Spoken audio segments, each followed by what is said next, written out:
Assalamualaikum warahmatullahi wabarakatuh. Alhamdulillahi rabbil alamin. Wassalatu wassalamu ala ashrafil anbiya'i wal mursalin. Wa ala alihi wa sahbihi ajma'in. Amma ba'd. Allahumma rabbi shrah li sadri wa yassir li amri wahlul 'uqdatam min lisani yafqahu qawli. Allahumma rabbi yassir wa la tu'assir wa tammim bil khair wa bika nasta'in. Allahumma rabbi zidna ilma warzuqna fahma. Allahumma nawwir qulubana bitilawatil Qur'an. Ya Allah, ya Tuhan kami, sinarilah hati-hati kami dengan cahaya bacaan Al-Quran. Apa khabar saudara-saudari, ibu bapa, adik kakak, muslim muslimat, mukminin mukminat, para penonton channel YouTube Tahsin Qiu yang dirahmati Allah Subhanahu wa taala sekalian. Semoga menjelang tibanya Ramadan Al-Mubarak bagi tahun 1446 Hijrah, bersamaan tahun 2025 Masihi, yang insyaAllah kita akan berkesempatan dengan izin Allah untuk sama-sama kita menyambut bulan suci Ramadan yang insyaAllah akan menemui kita jika dipanjangkan usia pada esok hari, yakni hari Ahad 2 hari bulan Mac 2025. Semoga kita dapat menyertai bulan Ramadan ini dan dapat kita melipat gandakan amal ibadat kita di bulan yang mulia ini. Semoga Allah beri kita kekuatan untuk memanfaatkan bulan ini dengan sebaik-baiknya. Yang mana ini mungkin merupakan Ramadan terakhir untuk kita. Dan bulan ini adalah bulan yang sangat-sangat perlu untuk sama-sama kita manfaatkan masa-masa di dalamnya. Bulan yang awaluhu rahmah, awalnya rahmah daripada Allah Subhanahu wa taala, wa awsatuhu maghfirah, dan di pertengahannya pengampunan Allah Subhanahu wa taala, wa akhiruhu itqu minan nar, dan lebih-lebih lagi di akhirnya, di akhir 10 terakhir Ramadan, Allah janjikan kemerdekaan, pembebasan daripada azab api neraka Allah Subhanahu wa taala bagi hamba-hambanya yang terpilih, bagi hamba-hambanya yang bertuah. Semoga Allah kurniakan kita taufik hidayah dan kemampuan, kekuatan untuk kita sama-sama melipat gandakan amal ibadat kita, usaha atas ibadat amal kita di bulan yang berbahagia ini, insyaAllah. Alhamdulillah, Allah masih lagi kurniakan kita kesempatan untuk sama-sama kita mengikuti sesi pembacaan kitab Al-Fiqh Al-Manhaji ala Al-Mazhab Al-Imam Asy-Syafi'i, kitab yang sedang sama-sama kita ikuti sekarang ini, yang terpapar di skrin kita, iaitu jilid pertama daripada 5 jilid kesemuanya, yang mana ini merupakan, alhamdulillah, insyaAllah merupakan sesi yang kelima bagi sesi pembacaan kitab ini. Okay, sekarang ni seperti selalu berkenaan dengan kitab yang akan kita baca bersama-sama ini. Okey. Al-Fiqh Al-Manhaji ala Al-Mazhab Al-Imam Asy-Syafi'i, karangan daripada Ashabul Fadilah, Dr. Mustafa Al-Khin, Dr. Mustafa Al-Bura, dan Dr. Ali Ash-Sharbaji. Semoga Allah merahmati mereka semua atas limpah dan menggunakan sebaik-baik ganjaran dunia dan akhirat atas jasa bakti mereka, khidmat bakti mereka untuk agama, insya-Allah. Kitab yang sedang kita baca ini merupakan hasil terjemahan daripada kumpulan penterjemah yang diketuai oleh Dr. Zulkifli bin Muhammad Al-Bakri, iaitu mantan Menteri di Jabatan Perdana Menteri Bahagian Hal Ehwal Agama Islam, dengan bantuan daripada rakan-rakannya, dan ia adalah terbitan daripada Jabatan Kemajuan Islam Malaysia, JAKIM. Ini adalah jilid pertama daripada 5 jilid keseluruhannya yang insya-Allah kita berhasrat untuk kita selesaikan pembacaannya, keseluruhan jilid-jilid tersebut, meskipun ia akan mengambil masa yang lama, mungkin memakan masa beberapa tahun. InsyaAllah akan kita usahakan dengan izin Allah, jika dikurniakan usia yang panjang, kelapangan masa, juga kesihatan tubuh badan, InsyaAllah dengan izin Allah akan sama-sama kita selesaikan sesi pembacaan kitab ini, insyaAllah. Ini adalah jilid pertama daripada 5 jilid yang merangkumi muqaddimah kitab dan muqaddimah penterjemahan kitab, hukum bersuci, solat, azan dan iqamah, zakat fitrah, kurban, dan pengurusan jenazah.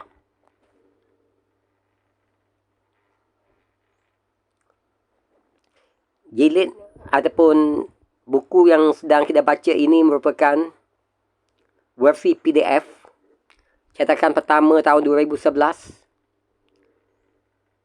Sebagaimana diterangkan tadi, dia adalah terbitan Jabatan Kemajuan Islam Malaysia, JAKIM, dan dicetak oleh Aslita Sdn Bhd. Sama-sama kita ambil manfaat daripada kitab ini, insya-Allah. Okey. Sepintas lalu berhubung dengan isi kandungan kitab ini untuk jilid pertamanya, fokus kita adalah kepada Muqaddimah Al-Fiqh Al-Manhaji ala Al-Mazhab Imam Asy-Syafi'i ini. Dan untuk 4 sesi yang sebelumnya, kita telah menyelesaikan beberapa tajuk kecil daripada tajuk utamanya, yakni Muqaddimah Al-Fiqh Al-Manhaji. Yang ini kita telah selesaikan muqaddimah, rangka muqaddimah. Bahagian pertama daripada muqaddimah iaitu sejarah kitab Al-Fiqh Al-Manhaji. Bahagian kedua, keistimewaan kitab ini.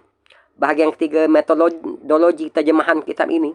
Bahagian keempat, biografi ringkas pengarang kitab ini, iaitu Syekh Dr. Mustafa Al-Khin rahimahullah, Syekh Dr. Mustafa Al-Bura rahimahullah, dan Syekh Dr. Ali Ash-Sharbaji rahimahullah. Semoga mereka semua diberi ganjaran yang sempurna dunia dan akhirat oleh Allah Subhanahu Wa Taala di atas jasa bakti dan khidmat bakti mereka untuk agama, insya-Allah. Kemudian kita juga telah menyelesaikan bahagian kelima daripada Muqaddimah Al-Fiqh Al-Manhaji, iaitu biografi Imam Asy-Syafi'i serta fiqhnya.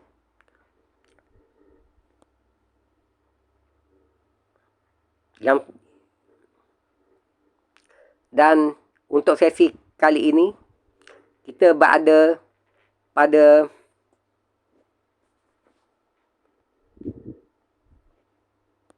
bahagian akhir daripada biografi Imam Asy-Syafi'i serta fiqhnya. Ini bahagian ketiga dan yang terakhir daripada biografi Imam Asy-Syafi'i serta fiqhnya, insya-Allah.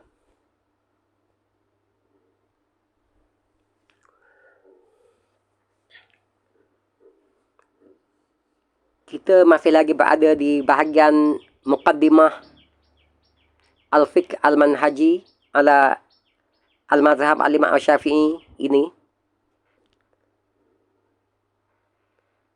Yang mana sekarang ini kita berada di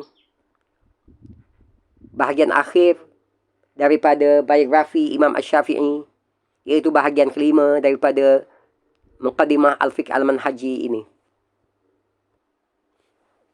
Sebagaimana yang dapat kita lihat pada skrin, kita masih lagi berada di bahagian kelima daripada Muqaddimah kitab, iaitu biografi Imam Al-Syafi'i serta fiqhnya. Bahagian kelima daripada Muqaddimah Al-Kitab ini, iaitu biografi Imam Al-Syafi'i serta fiqhnya.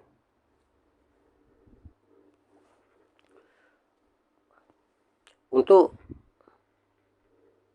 sesi pembacaan kali kelima kitab Al-Fiqh Al-Manhaji ala Al-Mazhab Al-Imam Al-Syafi'i ini, kita akan teruskan pembacaan kita, yang ini masih lagi di bawah tajuk bahagian kelima daripada Muqaddimah kitab ini, iaitu biografi Al-Imam Al-Syafi'i beserta fiqhnya.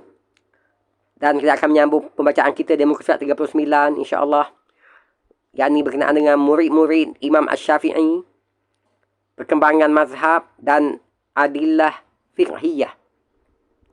Murid-murid Imam Al-Syafi'i, perkembangan mazhab dan adillah fiqhiyah. Imam Al-Syafi'i rahimahullah mempunyai ramai anak murid. Hal ini kerana beliau banyak bermusafir dan belajar serta mengajar dan menyebarkan ilmunya. Dinyatakan di sini murid-murid Imam Al-Syafi'i di kota-kota Islam, yang ini pertamanya di kota Makkah. Murid-murid Imam Al-Syafi'i di kota Makkah, antaranya adalah Abu Bakar Abdullah bin Az-Zubair Al-Asadi Al-Makki Al-Humaidi rahimahullah. Beliau meninggal dunia pada tahun 219 Hijriah.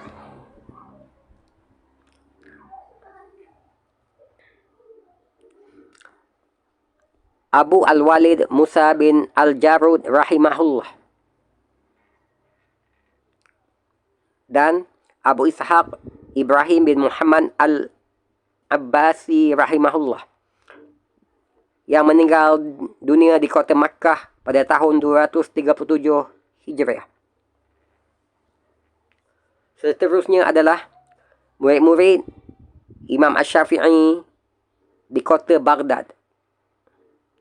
Murid-murid Imam Al-Syafi'i di kota Baghdad, antaranya adalah Ahmad bin Khalid Al-Khallal rahimahullah, yang meninggal dunia pada tahun 247 Hijriah. Ahmad bin Sinan Al-Qattan rahimahullah, yang meninggal dunia pada tahun 256 Hijriah. Ahmad bin Shuraij An-Nahshali rahimahullah. Ahmad bin Hanbal rahimahullah. Ahmad bin Yahya bin Abdul Aziz Al-Baghdadi rahimahullah. Ishaq bin Rahawayh rahimahullah.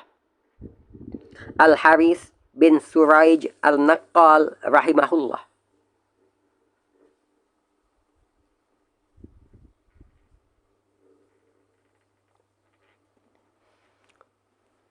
Al-Hassan bin Muhammad bin As-Sabah Al-Za'farani rahimahullah. Al-Husain bin Ali Al-Karabisi rahimahullah. Al-Husain Al-Qallas rahimahullah. Sulaiman bin Daud rahimahullah. Al-Qasim bin Salam Abu Ubaid rahimahullah. Demikianlah antara beberapa nama murid-murid beliau ketika mana di Baghdad. Berikutnya adalah murid-murid beliau di kota ketika mana beliau berada di kota Mesir. Murid-murid Imam Al-Syafi'i rahimahullah ketika mana beliau berada di kota Mesir.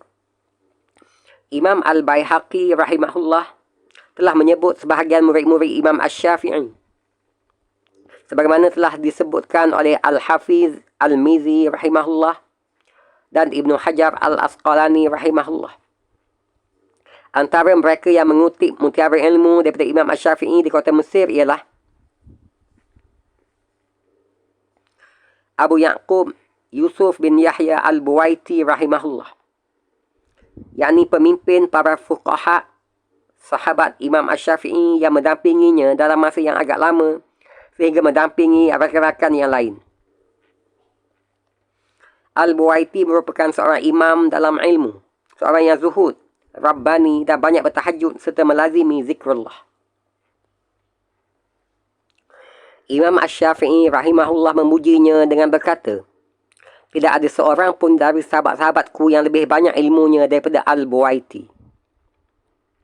Beliau yakni Al-Buwaiti diseksa kerana menolak pendapat yang mengatakan bahawa Al-Quran itu adalah makhluk. Dia bersabar menghadapi ujian itu sehingga wafat di penjara. Semoga Allah Subhanahu Wa Taala merahmatinya dengan rahmat yang luas. Amin. Imam Ar-Rabi' bin Sulaiman rahimahullah berkata, Al-Buwaiti sentiasa menggerakkan bibirnya menyebut Allah. Aku tidak pernah menemui mana-mana orang yang lebih menggunakan kitabullah sebagai hujjah berbanding sumber lain selain Al-Buwaiti. Aku lihat dia dinaikkan di atas seekor kuda dengan leher dan kaki diikat, yang diberi beban batu seberat 40 ritil. Al-Buwaiti berkata, sesungguhnya Allah Subhanahu Wa Taala telah menciptakan makhluk dengan kun, yakni jadilah. Maka makhluk itu pun jadi. Sehingga satu makhluk seakan-akan tercipta kerana makhluk lain.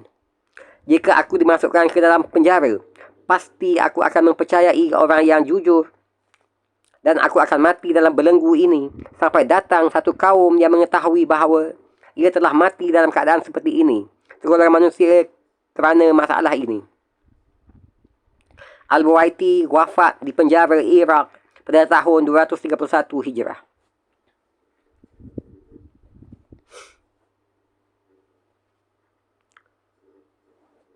Murid Imam Asy-Syafi'i yang kedua di kota Mesir adalah Abu Ibrahim Ismail bin Yahya bin Ismail bin Amr bin Musalli al-Muzani al-Misri rahimahullah. Abu Ibrahim Ismail bin Yahya bin Ismail bin Amr bin Musalli al-Muzani al-Misri rahimahullah. Al-Imam Al-Lamah yang sangat faham tentang agama, dari kalangan para ahli zuhud, murid dari Imam Asy-Syafi'i. Beliau lahir pada tahun 175 Hijrah.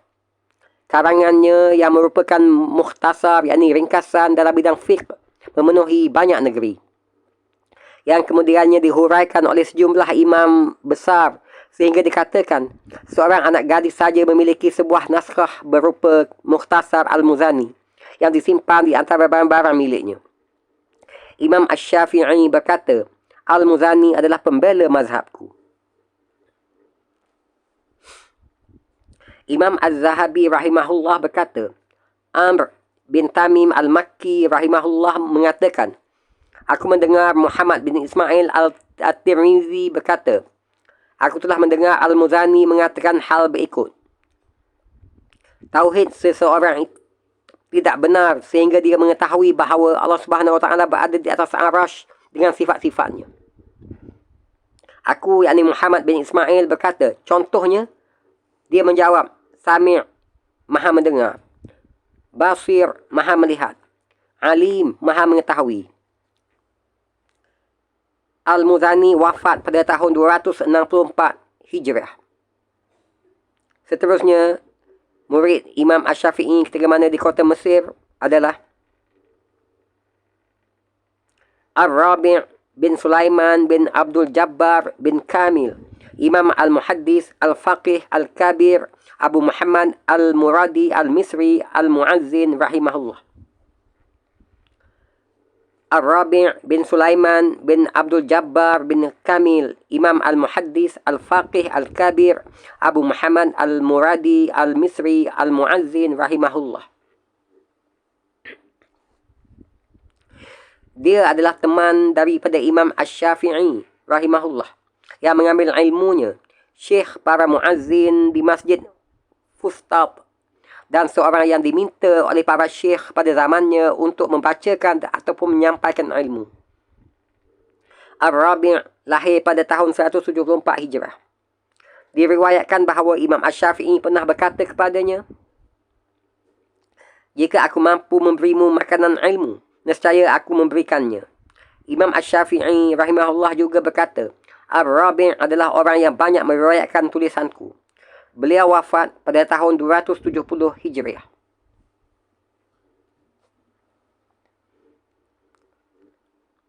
Seterusnya, murid Imam Asy-Syafi'i ketika mana berada di kota Mesir adalah Abu Abdullah Muhammad bin Abdullah bin Abdul Hakam bin A'yan bin Laits Al-Imam Syekhul Islam Abu Abdullah Al-Misri Al-Faqih rahimahullah. Abu Abdullah Muhammad bin Abdullah bin Abdul Hakam bin A'yan bin Laits Al-Imam Syekh Al-Islam Abu Abdullah Al-Misri Al-Faqih rahimahullah. Beliau lahir pada tahun 182 Hijrah. Beliau adalah ulama Mesir satu zaman dengan Al-Muzani rahimahullah. Ketika Muhammad bin Abdullah bin Abdul Hakam menaiki kudanya, Imam Asy-Syafi'i memandangnya sambil berkata, "Alangkah baiknya jika aku mempunyai anak seperti dia. Dan sementara aku menanggung hutang sebanyak 1,000 dinar yang aku tidak dapat membayarnya." Diriwayatkan bahawa terjadi perselisihan pendapat antara dia, yakni Muhammad bin Abdullah bin Abdul Hakam, dengan Al-Buaiti kerana tampilnya Imam Asy-Syafi'i di majlisnya untuk menggantikannya, sehingga Muhammad bin Abdullah bin Abdul Hakam kembali ke mazhab Maliki. Dan murid kelima Imam Asy-Syafi'i di antara sekian ramai murid-muridnya ketika mana di Mesir adalah Ar-Rabi' bin Daud Al-Jizi rahimahullah. Ar-Rabi' bin Daud Al-Jizi rahimahullah. Beliau meninggal dunia pada tahun 256 Hijriah. Seterusnya adalah perkembangan mazhab Al-Imam Asy-Syafi'i rahimahullah. Perkembangan mazhab Al-Imam Asy-Syafi'i rahimahullah. Ibnu Khaldun dalam kitabnya Al-Muqaddimah berkata, adapun permulaan tersebarnya mazhab Asy-Syafi'i, maka pengikutnya di negeri Mesir yang paling banyak daripada tempat lain. Antara puncanya kerana Imam Asy-Syafi'i menghabiskan usianya di Mesir, di samping mengajar kepada murid-murid yang setia kepadanya. Tersebar mazhabnya di Iraq, Khurasan dan di belakang sungai, di mana mereka membahagikan antara mazhab Hanafi pada urusan fatwa dan pengajaran pada banyak tempat, sehingga banyaknya majlis-majlis perdebatan antara mereka. Juga kitab-kitab khalifah dikarang dengan pelbagai istidlal, yakni cara pengambilan dalil dan hujah. Kemudian diajar semuanya sama ada di sebelah timur dan segala pelosok tempat. Dikatakan yang mengembangkan mazhabnya di Iraq ialah Al-Hasan bin Muhammad Al-Za'farani dan juga Imam Abu Ali Husain bin Ali Al-Karabisi. Imam Asy-Syafi'i tatkala berada di Mesir telah bersama dengan Ibnu Abdul Hakam, sehingga ramai di kalangan keluarga Abdul Hakam mengambil mazhabnya, termasuk Asyub Ibn Qasim Ibni Hais bin Miskin dan keluarganya. Seterusnya, hilang fiqh ahli sunnah di Mesir dengan kemunculan kerajaan Rafidah, sehinggalah dikuasai oleh Salahuddin Al-Ayyubi. Barulah fiqh Asy-Syafi'i dan sahabatnya kembali bertakhta daripada ahli Iraq dan Syam. Syam ialah Abu Zur'ah Muhammad bin Utsman Al-Dimashqi yang meninggal dunia pada tahun 301 Hijrah, sehingga mazhab Imam Asy-Syafi'i berkembang dan berpengaruh di sana. Beliau memberi hadiah sebanyak 100 dinar bagi sesiapa yang menghafal kitab Mukhtasar Imam Al-Muzani. Padahal sebelum itu, penduduk Syam menganut mazhab Imam Al-Auza'i.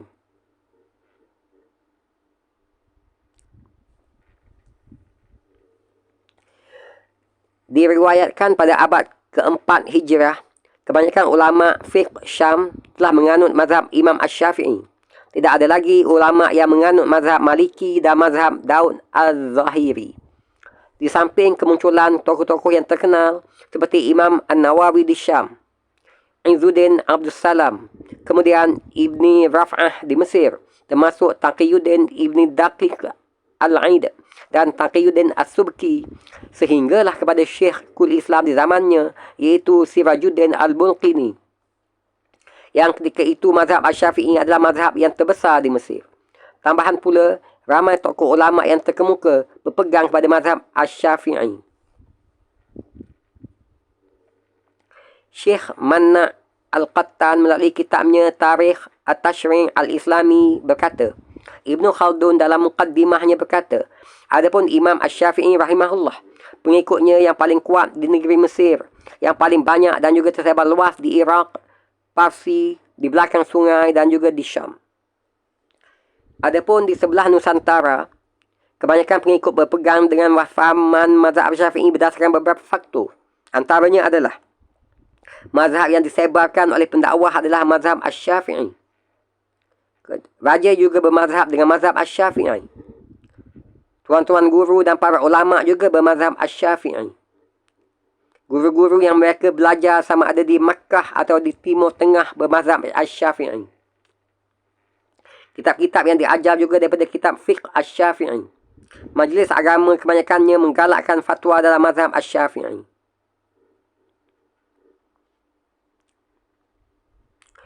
Atas alasan inilah, seolah-olah Islam masuk ke tanah Melayu bersama dengan aliran mazhab Asy-Syafi'i. Mengikut catatan sejarah, seorang syekh bernama Abdul Aziz datang ke Melaka untuk mengislamkan Raja Melaka, iaitu penganut mazhab Asy-Syafi'i. Seterusnya adalah adillah fiqhiyah di dalam mazhab Imam Asy-Syafi'i rahimahullah. Adillah fiqhiyah di dalam mazhab Imam Asy-Syafi'i rahimahullah. Imam Asy-Syafi'i mengemukakan usul mazhabnya secara tertib dengan 4 sumber berdasarkan kepada aulawiyat, yakni keutamaan, iaitu pertama, Al-Quranul Karim, kedua, As-Sunnah An-Nabawiyah, ketiga, Al-Ijma', keempat, Al-Qiyas. Imam Asy-Syafi'i mengemukakan usul mazhabnya secara tertib dengan 4 sumber berdasarkan kepada aulawiyat, yakni keutamaannya, iaitu pertamanya Al-Quranul Karim, iaitu kitab Allah Subhanahu Wa Taala yang diturunkan ke atas Rasulullah sallallahu alaihi wasallam melalui bantaran malaikat Jibril alaihissalam, yang diterima dan dipindahkan kepada kita secara mutawatir. Kitab ini berada dalam mushaf yang tersusun dan menjadi salah satu mukjizat. Usul mazhab yang kedua bagi mazhab Al-Imam Asy-Syafi'i adalah As-Sunnah An-Nabawiyah, yakni apa yang disabitkan daripada Rasulullah sallallahu alaihi wasallam, daripada percakapan, perbuatan, takrir, bentuk sifatnya ataupun akhlak. Dan sumber ketiga untuk usul mazhab Al-Imam Asy-Syafi'i adalah Al-Ijma'. Al-Ijma', iaitu apa yang diijma'kan, yang disepakati oleh sahabat Rasulullah sallallahu alaihi wasallam pada perkara yang berlaku khilaf, tidak keluar daripada kata-kata mereka kepada yang selainnya. Dan sumber keempat bagi usul mazhab Al-Imam Asy-Syafi'i rahimahullah adalah Al-Qiyas. Al-Qiyas, iaitu mengaitkan sesuatu perkara yang tidak dinyatakan hukumnya dengan perkara lain, yang dinaskan hukumnya kerana ada persamaan sebab, yakni illah sesuatu hukum pada kedua-duanya. Di dalam Tarikh Al-Mazahib Al-Islamiyah oleh Syekh Abu Zahrah, beliau berkata, telah dinaskan di dalam kitab di mana Imam Asy-Syafi'i telah menyebut bahawa ilmu mempunyai pelbagai peringkat, yakni pertamanya kitab dan sunnah apabila sabit, kedua, ijma' yang tiada padanya dalam kitab dan sunnah, ketiga, kenyataan sebahagian sahabat Rasulullah sallallahu alaihi wasallam, keempat, khilaf sahabat Nabi SAW pada yang sedemikian itu. Kelimanya, qiyas.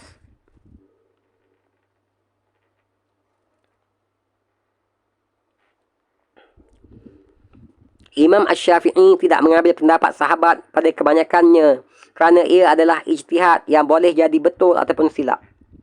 Beliau, yakni Al-Imam Asy-Syafi'i rahimahullah, juga meninggalkan amalan dengan istihsan yang dipegang oleh mazhab Hanafi dan Maliki.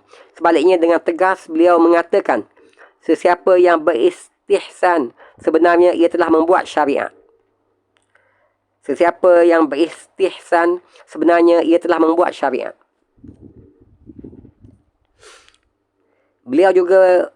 Begitu juga beliau, yakni Imam Asy-Syafi'i rahimahullah, menolak al-masalih al-mursalah. Beliau tidak menerima hujah dengan amalan ahli Madinah. Di sana ada menyebut berkenaan qawaid mazhab Asy-Syafi'i, yakni kaedah-kaedah dalam mazhab Asy-Syafi'i. Antaranya adalah nazamnya, iaitu 5 perkara menjadi kaedah mazhab oleh Imam Asy-Syafi'i. Dengannya jadilah kamu mahir. Mudarat yang dihilangkan, adat sebagai mahkamah. Begitu juga musyaqqah mengheret keringanan. Syak tidak boleh ditolak dengan yakin. Niat yang ikhlas jika kamu berkehendakkan pahala. Seterusnya adalah fiqh Imam Asy-Syafi'i. Fiqh Al-Imam Asy-Syafi'i rahimahullah. Pertama, ketika mana beliau berada di kota Makkah. Ketika mana Imam Asy-Syafi'i rahimahullah berada di kota Makkah. Imam Asy-Syafi'i mula mempelajari ilmu di kota Makkah. Berguru dengan ulama'-ulama'nya. Kemudian barulah dia berkelana. Maksud ketika di Makkah ialah selepas pulangnya daripada Baghdad dalam pelayaran yang pertama. Ketika itu usianya belum mencapai 40 tahun.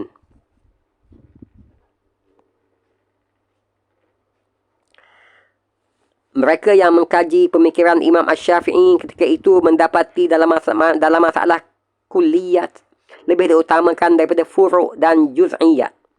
Beliau mengadakan halaqahnya di Masjidil Haram, mengajar murid-muridnya berkenaan istinbat dan segala wasilahnya. Di samping itu, beliau, yakni Al-Imam Asy-Syafi'i rahimahullah, membuat pertimbangan antara masadir fiqhiyah. Boleh jadi inilah yang pernah dilihat oleh Imam Ahmad ketika mana mengunjungi Makkah dan meninggalkan halaqah Sufyan bin Uyainah. Seterusnya adalah bahagian kedua, iaitu fiqh Imam Asy-Syafi'i ketika mana beliau berada di Baghdad selepas kedatangan kali kedua. Fiqh Al-Imam Asy-Syafi'i rahimahullah ketika mana beliau berada di Baghdad selepas kedatangan kali kedua. Kemudian selepas itu, Imam Asy-Syafi'i berkelana di kota Baghdad sekitar tahun 165 Hijrah dan menetap di sana hampir 3 tahun. Pada marhalah ini dikenali sebagai marhalah ijtihadnya dan mengambil pendapat fuqaha sezamannya dengannya. Juga pendapat-pendapat sahabat dan tabi'in berdasarkan usul kulliyat dan mentarjih antaranya mengikut usulnya. Kemudian Imam Asy-Syafi'i rahimahullah mengemukakan pendapatnya mengikut kaedah dan usul mazhabnya. Ketiga, fiqh Al-Imam Asy-Syafi'i rahimahullah ketika mana di Mesir. Fiqh Al-Imam Asy-Syafi'i rahimahullah ketika mana beliau berada di Mesir. Kemudian sesudah itu, Imam Asy-Syafi'i rahimahullah berpindah ke kota Mesir di sekitar tahun 199 Hijrah dan menetap di sana hampir 4 tahun sehinggalah beliau meninggal dunia pada tahun 204 Hijriah. Pada marhalah ini, Imam Asy-Syafi'i rahimahullah bertambah matang dan masak dari segi kajiannya dan juga pendapatnya. Dengan melihat kepada uruf dan realiti masyarakat setempat, di samping tokoh-tokoh ulama sebelumnya yang memandu manusia dengan ilmunya, sudah pasti memberi satu pandangan dan persepsi baru kepada Imam Asy-Syafi'i dalam menzahirkan pendapatnya.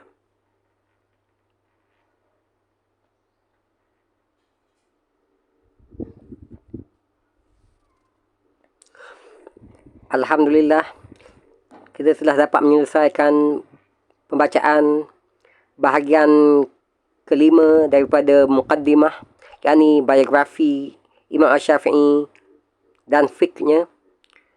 Dan insya-Allah untuk sesi ke-6, sesi seterusnya, jika dipanjangkan usia, diberi kelapangan masa, disiapkan tubuh badan oleh Allah Subhanahu Wa Taala, kita akan teruskan lagi dengan bahagian ke-6 daripada bab muqaddimah kitab, iaitu Mabadi' al-Ulum di muka surat 48, insya-Allah. Terima kasih di atas tumpuan dan masa yang tuan-puan, ibu bapa, adik kakak, saudara-saudari, muslim-muslimat, mukmin-mukminat lapangkan untuk mengikuti sesi pembacaan kitab Al-Fiqh Al-Manhaji ala Al-Mazhab Imam Syafi'i ini. Semoga Allah kurniakan kita kefahaman yang tepat mengenai agamanya dan kurniakan kita kekuatan, kemampuan untuk kita memahami agama dan beramal dengannya, insya-Allah. Semoga kita bertemu lagi di sesi-sesi berikutnya. Marilah sama-sama kita manfaatkan Ramadan Al-Mubarak bagi tahun 1446 Hijrah ini yang akan menemui kita insya-Allah pada esok hari Ahad 2 hari bulan 3, 2 hari bulan Mac 2025. Sama-samalah kita lipat gandakan ibadat kita, amal ibadat kita, usaha terima dan amal kita. Dan semoga Allah golongkan kita di kalangan hamba-hambanya yang bertuah, yang dikurniakan rahmatnya, dikurniakan pengampunannya, dan juga dibebaskan, dimerdekakan daripada azab api neraka Allah Subhanahu Wa Taala. Semoga Allah golongan kita dan golongan yang bertuah tersebut, insya-Allah, sehingga bertemu lagi di sesi berikutnya. Wabillahi taufiq wal hidayah. Wassalamualaikum warahmatullahi wabarakatuh.